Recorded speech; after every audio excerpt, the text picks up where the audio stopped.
Saya dari Yayasan Sri Kandi Lestari.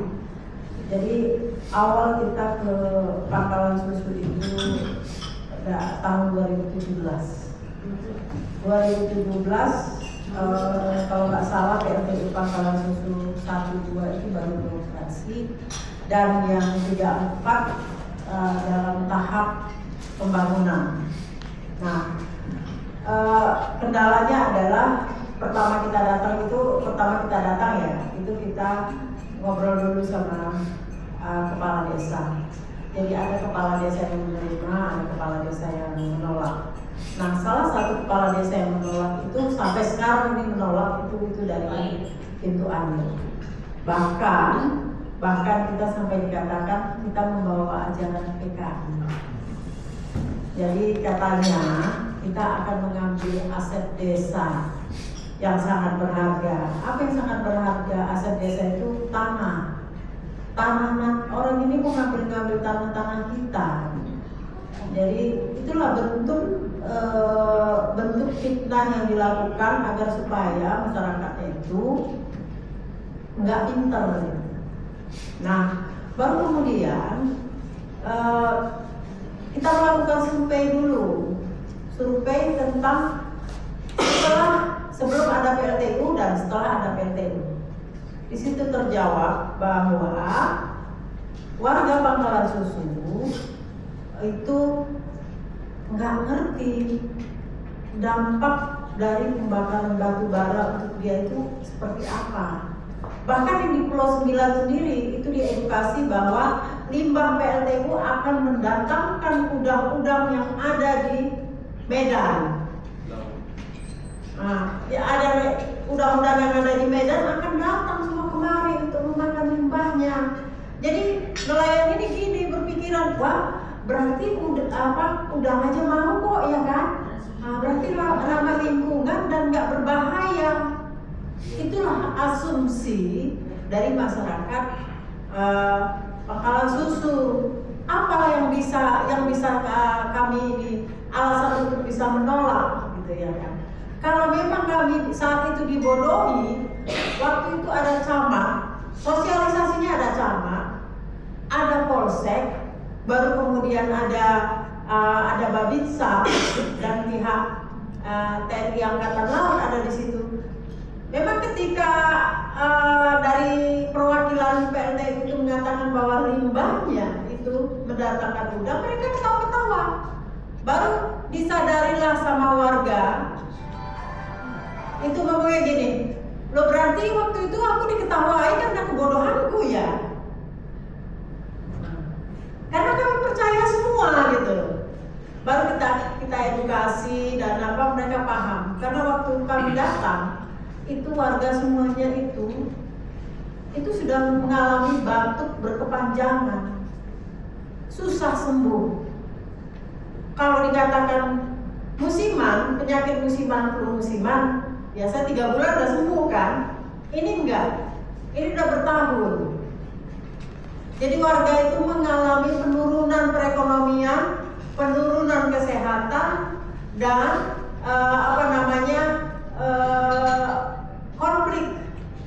konfliknya kalau dulu masa pembangunan masih banyak masih banyak didatangkan perempuan-perempuan dari luar karena banyak TKA di sana kan, masih banyak TKA di sana sehingga timbul konflik bagi warga di sana. Cuma mungkin konflik ini itu tidak ter-blow up, tapi antara rumah tangga itu sudah mulai muncul, ngapain sering-sering di sana karena ada cewek-cewek di sana gitu. Jadi lagi-lagi itu sengaja diciptakan agar supaya pekerja yang jauh itu agak ini biar betah gitu. Nah itu yang kami rasakan awal-awal. Baru kemudian tantangannya adalah apa yang sudah kami lakukan adalah kami rutin melakukan kampanye bersama perempuan-perempuan, bersama ibu-ibu, sampai suara kami didengar di kalau nggak salah itu ada kita Zoom meeting dengan kedutaan dari kedutaan mana aja tuh non dari kedutaan mana aja kemarin itu kita Zoom meeting dari kedutaan Inggris ya, Inggris satu, baru kemudian kedutaan Cina dari Cina nggak mau dia nggak mau datang, kita undang. Memang ada 3 negara waktu itu, 3 negara yang mendengarkan suara ibu-ibu ini langsung yang ngomong. Kemarin itu yang banyak cerita ada Bu Nur Hayati dan Bu Kesi dari Lubuk Kertang. Itu banyak ngobrol tentang penderitaan mereka di sini. Sehingga ADB, Asian Development Bank, itu menetapkan PLTU Pangkalan Susu 1 dan 2 masuk list pensiun dini. Tapi dari Kementerian ESDM tidak mau mengeluarkan, karena ini kan masih terlalu muda gitu kan. Masuk list pensiun dini, ESDM nggak mau mengeluarkan, dipaksalah sama ADB. Ini harus keluar, sehingga ESDM pun mau tidak mau mengeluarkan nama PLTU Pangkalan Susu 1 dan 2. Itu kerja keras dari ibu-ibu yang ada di Pangkalan Susu. Nah, itu salah satu keberhasilan kita, keberhasilan kecil yang kita punya masuk dalam list pensiun dini. Baru kemudian pemerintahan baru Prabowo, adiknya sudah mengatakan nggak ada itu list pensiun dini, nggak ada yang pensiun PLTU. Pemerintahan baru bingung lagi kita udahannya. Baru akhirnya komitmen dari negara kita bahwa di tahun 2050 apa 40 sekarang udah turun ya, di tahun 2040 saya nggak tahu pastinya 40 atau 50, itu Indonesia harus clear dari PLTU batubara. Harus sudah clear dari PLTU batubara. Nah, ketika kita tanyakan lagi, itu dia tidak pensiun tapi larinya ke co-firing. Jadi nggak langsung pensiun, jadi co-firing itu digantilah bahan bakunya menjadi dari produk kayu atau dan lain sebagainya. Di PLTU Pangkalan Susu sudah dicoba itu ya Pak ya, sudah dicoba dari serbuk kayu. Nah, tapi katanya kurang berhasil, sehingga kembali sepenuhnya ke batu bara. Nah, usaha Sri Kandi apalagi? Salah satunya melaporkan ke Gakum LHK sampai berapa kali itu Aji? Ada 5 atau 6 kali? 5 kali. 2 kali direspon, 3 kali direspon, dikatakan tidak terbukti ya. Baru kemudian kita lapor lagi ke ke PBB.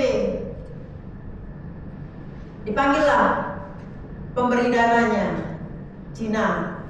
Nah, dipertanyakan, uangmu itu loh yang sudah merusak ekologi yang ada di Pangkalan Susu, gitu kan?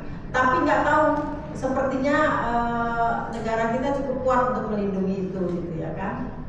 Nah, itulah yang membuat kita juga harus bersatu dan bersinergi untuk bisa paling tidak itu mengganti transisi, itu yang dikatakan transisi menjadi yang ramah lingkungan.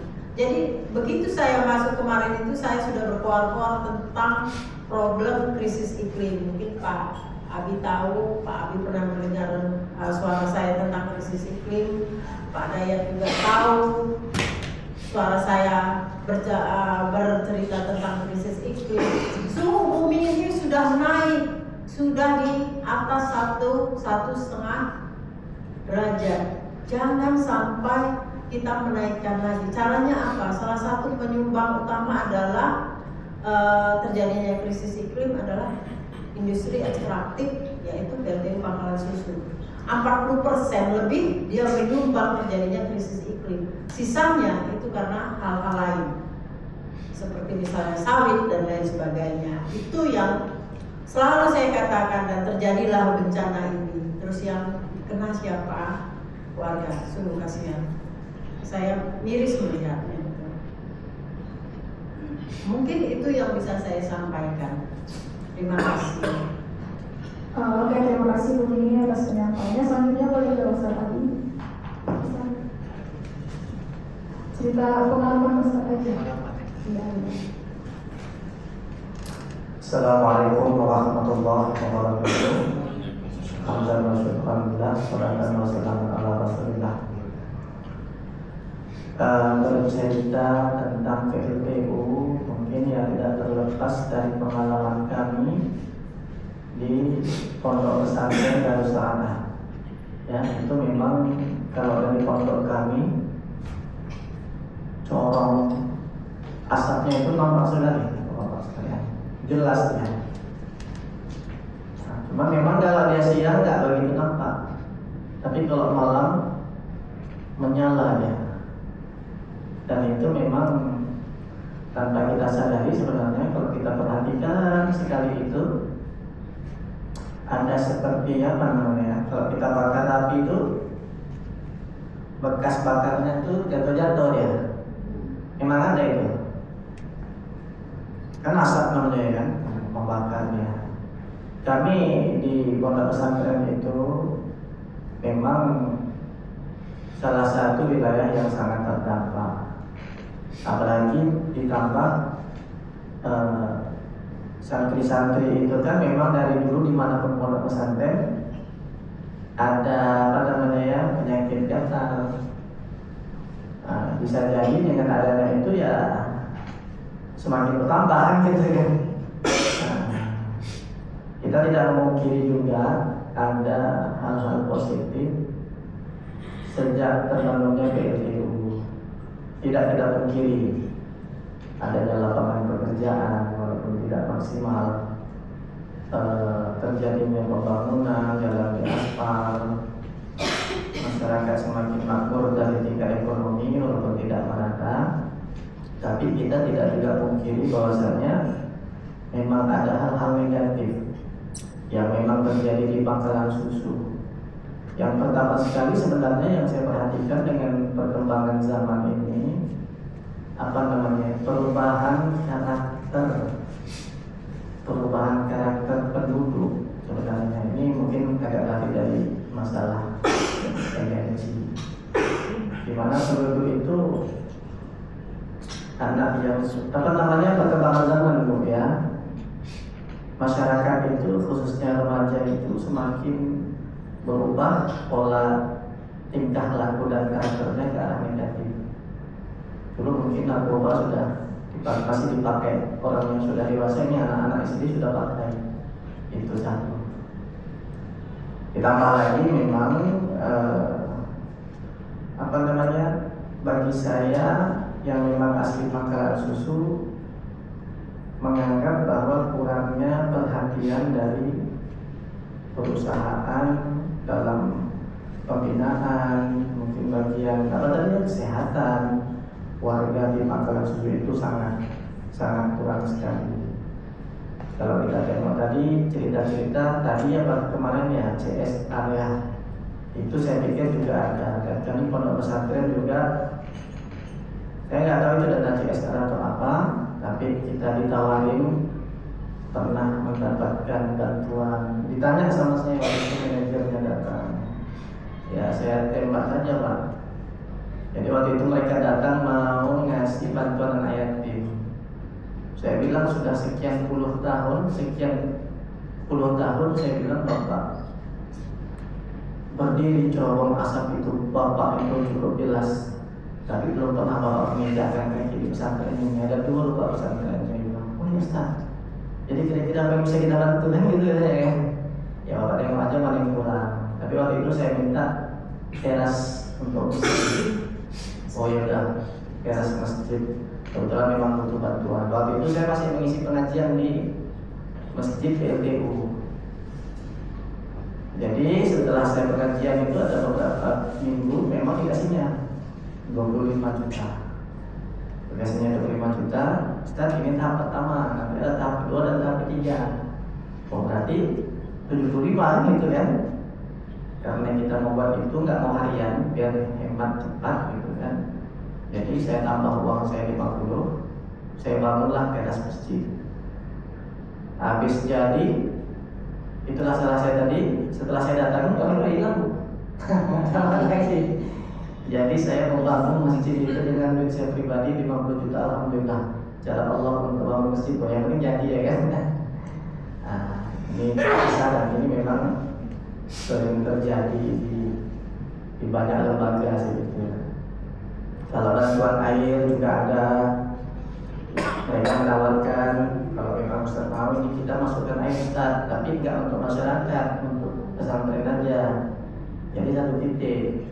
Kebetulan dia uang itu sekitar 7.000 liter. Lebih. Tapi tanggal kita itu di atas nggak sampai. Jadi paling ada tuh sekitar 4.000 kita punya ya. 4.000 karena pecah tanggalnya di atas. Jadi saya arahkan ini ada warga yang memang ada bantuan PLTW itu maksa ya, karena kecil sekali dibanyak. Itu aja isi dia bilang bisa memenuhi kebutuhan masyarakat sekitar pondok. Dan ternyata ketika dari isi anak-anak, saya bilang kok anak-anak nggak mau mandi air itu. Nah, saya kira selama ini pakai, padahal nggak mau pakai dia Ustaz dan ya. Dan ternyata airnya itu malah yang dikatakan sudah difilter, sudah di apa namanya itu, di pokoknya sudah inilah melalui tahapan uji gitu ya kira-kira. Ternyata ketika dipakai gatal ya. Gak busa. Hah? Gak keluar busa tapi tawar. Tawar gak keluar busa dan gatal. Ini kan agak aneh juga gitu ya. Padahal katanya bornya bagus, sudah uji apa dia itu. Karena kita bilang nggak menyetok bu, nggak menyetok. Itu kan mungkin ada nilai-nilai kebaikan mungkin dan kami masih hargai. Tapi memang air itu tuh buang begitu aja sih. Itu pengalaman kami. Kemudian memang harapan kita tentunya dari dulu saya takutkan semakin berkembangnya zaman penggunaan energi yang tidak sehat mengakibatkan polusi udara, merusak kesehatan masyarakat di sekitar, itu kan berbahaya. Kami yang memang orang santri dan pesantren kan memang kita berusaha untuk bagaimana santri itu sehat. Begitu. Dan ini kalau terus berlanjut, bisa-bisa orang luar yang mau nyantri ke pondok kita, mereka nggak mau datang karena disebabkan adanya polusi. Nah, ini kan sangat berbahaya. Walaupun sebenarnya Allah sudah mengatakan dalam Al-Quran, zahara al-fasada fil birri wal bahri, zahara al-fasada fil birri wal bahri bi aydin nas. Telah nampaklah jelas nyata kata Allah kerusakan di darat maupun di laut. Di darat itu kalau kita tengok di PLTU mulai nyata kayak abu dan segala macamnya polusi. Di laut itu juga rusak dibuatnya. Orang nelayan nggak bisa lagi nangkap ikan. Dulu sekitaran situ Bu Yati banyak ikan orang mancing ya. Sekarang terakhir harus ke tengah-tengah laut lagi sana, baru ada ikan. Ikan pun apa namanya? Ikan pun menghindar di daerah situ. Itu ikan yang dalam air, menunjukkan keberkahan sudah hilang di tanah Pangkalan Susu, semakin menjauh.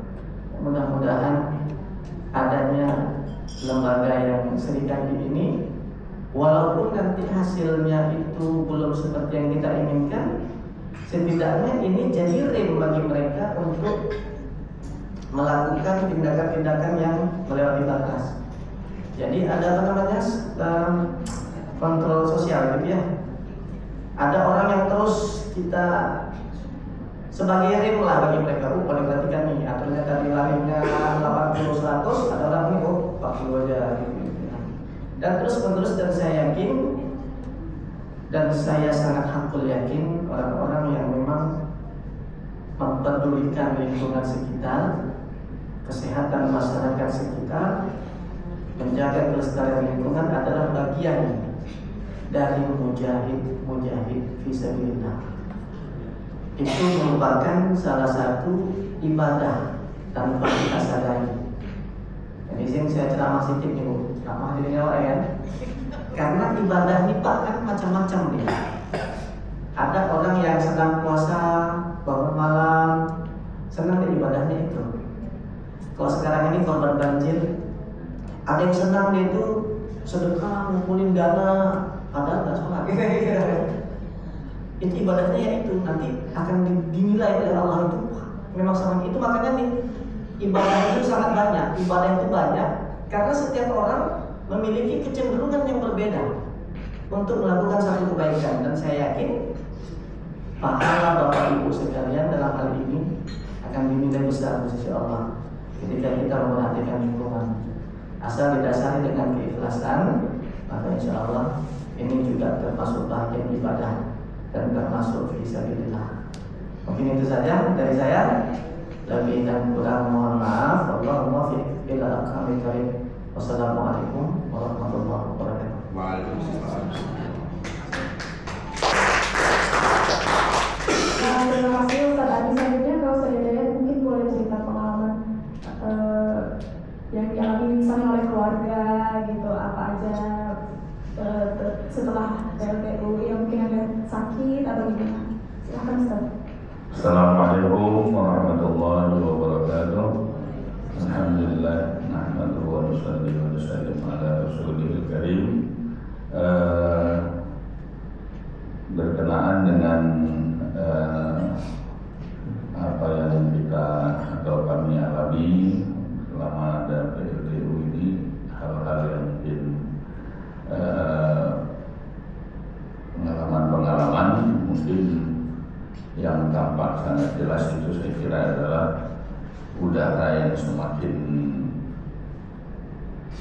tidak baik, semakin panas, itu kita rasakan betul. Dan juga tentu orang-orang yang dari luar kalau datang ke tempat kita, mereka betul-betul merasakan udara yang memang lain dibandingkan di tempat-tempat lain. Kemudian juga seperti yang disampaikan Ustaz tadi, dalam hal anak-anak santri ini memang dalam hal gatal apa ini memang kayaknya satu tantangan besar. Tapi dengan adanya mungkin udara yang lebih tidak baik ya, dengan adanya asap itu yang memang sangat terdampak, itu tentu lebih memperparah lagi keadaan. Kemudian juga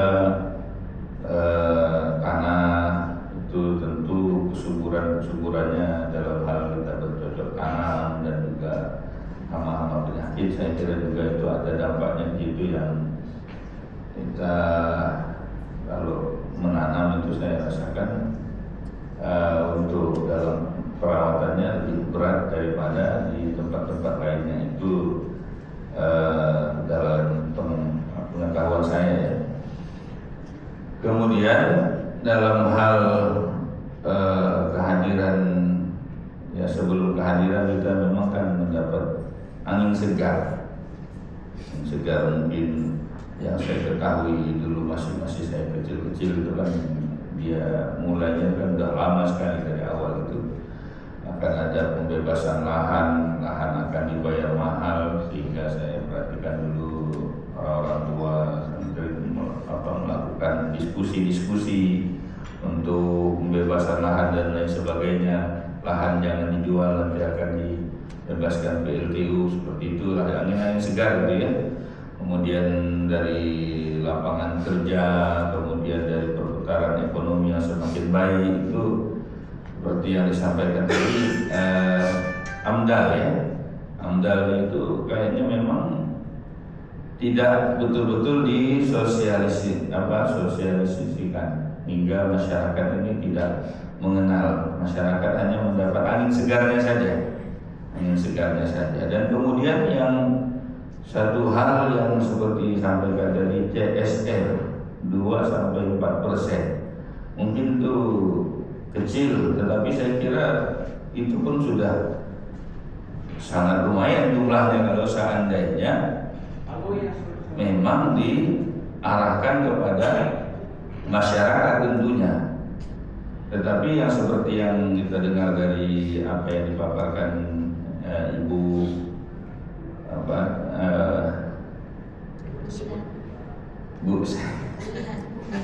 Bu Minan, ke kejaksaan sekian, Polres sekian, Polda sekian, Polsek sekian, ke desa juga saya yakin itu, ya, desa, ke kecamatan, ke OKP. Jadi sepertinya yang mana-mana bakal bersuara ini. Jadi seperti ini kami juga umpama sekarang ini alhamdulillah terus didampingi oleh Sri Kandi. Jadi saya memandang ini kalau mereka sudah tahu nih, Mas, kayaknya saat dengan sedaya ini sudah kayaknya bakal ada suara. Mungkin bakal dapat lebih banyak lagi. Nah, yang kita mau kan nggak seperti itu. Buatlah satu penjelasan yang yang jelas, yang betul-betul, sehingga masyarakat mungkin yang paling dekat dengan PLTU berapa yang mau dikasih per masyarakat. Umpama ada sekolah MDA, ada sanawiyah umpamanya, ini anggaran dari CSR ini berapa, pesantren berapa. Tetapi yang kita perhatikan ini yang mana mulai nengok, ini kayaknya bakal ada suara ini, nah, dikasih. Jadi ini kan ya hal-hal seperti ini memang ya dibentuk kekurang ajaran yang sekarang ditimbulkan oleh mereka, ya, yang sebenarnya CSR itu memang ada, tetapi seperti terkesan hutang budi, terkesan menyantuni, padahal itu kan kewajiban mereka. Jadi saya kira dari judul ataupun misi untuk transisi energi berkeadilan, ya. Jadi sebelum melakukan transisi ada jangan terjadi pemutihan. Saya kira sebelum lebih jauh kita membahas transisi energi berkeadilan ini, saya kira daripada sahabat-sahabat kita, orang-orang yang cukup tangguh, daripada Sri Kandi yang awalnya saya kenal, saya kira ini kayaknya kayak ormas-ormas yang lain mencari massa, nanti setelah dapat massa kemudian dapat suara, kemudian ya dapat yang dimasukkan ke kantong. Maka jujur aja waktu itu saya nggak begitu tertarik, karena kita memang melihat ormas-ormas pada umumnya kan seperti itu, LSM seperti itu. Jurus sujud ya? Mungkin sedikit mohon maaf kalau ya, karena memang itu yang selalu kita hadapi. LSM, ormas-ormas, mereka menggerakkan masyarakat, menggerakkan massa. Ketika simpati itu datang, mereka punya suara, punya power. Habis itu mereka pun senyap. Tapi makin ke depan saya lihat, kayaknya asik ini, gitu. Dan kita juga diajak terlibat. Nah, jadi saya kira yang kita sebelum arahnya kemari seperti yang disampaikan tadi, jangan terjadi pemutihan. Saya kira CSR ini yang dulu kita kejar, dan ya itu tadi betul-betul transparan dan betul-betul tepat sasaran. Jangan mungkin bisa saya ini udah mulai dikatakan, ayo seperti itu kan. Jadi saya kira kalau boleh, saya kira untuk ke depan ini mungkin yang CSR itu saya kira lumayan besar dananya, betul-betul dibentuk di data betul-betul masyarakat itu dibikin kelompok-kelompok gitu, dan itu memang jelas supaya mereka-mereka yang memang ada haknya di situ akan mendapatkan apa yang menjadi haknya. Nah, ini dengan apa yang disampaikan dari CSR itu, saya rasa saya mendengarnya itu begitu sangat rasanya sakit hati gitu ya. Sakit hatinya bukan untuk diri saya. Diri saya kira seperti tadi mulai dekat-dekat LSM atau apa, nah, ini kayaknya mulai mungkin diperhitungkan oleh mereka. Tetapi kita mau cobalah berkeadilan, ya, di masyarakat yang paling dekat dengan PLTU, ada betul-betul supaya jangan lagi mereka merasa mereka disantuni, yang padahal itu hak mereka. Ini kan satu kezaliman yang luar biasa. Apa yang menjadi hak mereka, tetapi seolah-olah mereka sekarang orang-orang yang menyantuni dan menjadi merasa diri mereka pahlawan. Kan padahal ini ulah-ulah mereka, ya, yang harusnya mereka ya menjalankan apa yang menjadi kewajiban mereka. Jadi saya kira yang ingin betul-betul saya tanggapi di sini CSR itu ya, yang kita mendengarnya bagaimana enggak kita berarti yang terdampak masyarakat di situ, tetapi yang diisi pos-pos yang supaya jangan bersuara, ya kan? Nah, jadi mungkin saya kira kalau boleh untuk ke depan lebih mungkin untuk supaya jangan terjadi pemutihan, ya, sampaikanlah atau perjuangkanlah apa yang menjadi hak-hak masyarakat yang terdampak ini, sehingga mereka mendapatkan apa yang menjadi hak mereka, dan jangan lagi mereka merasa orang-orang yang disantuni, tetapi mereka paham memang hak kami ini karena mereka sudah terganggu, terdampak. Saya kira demikian. Billahi taufiq wal hidayah. Assalamualaikum warahmatullahi wabarakatuh.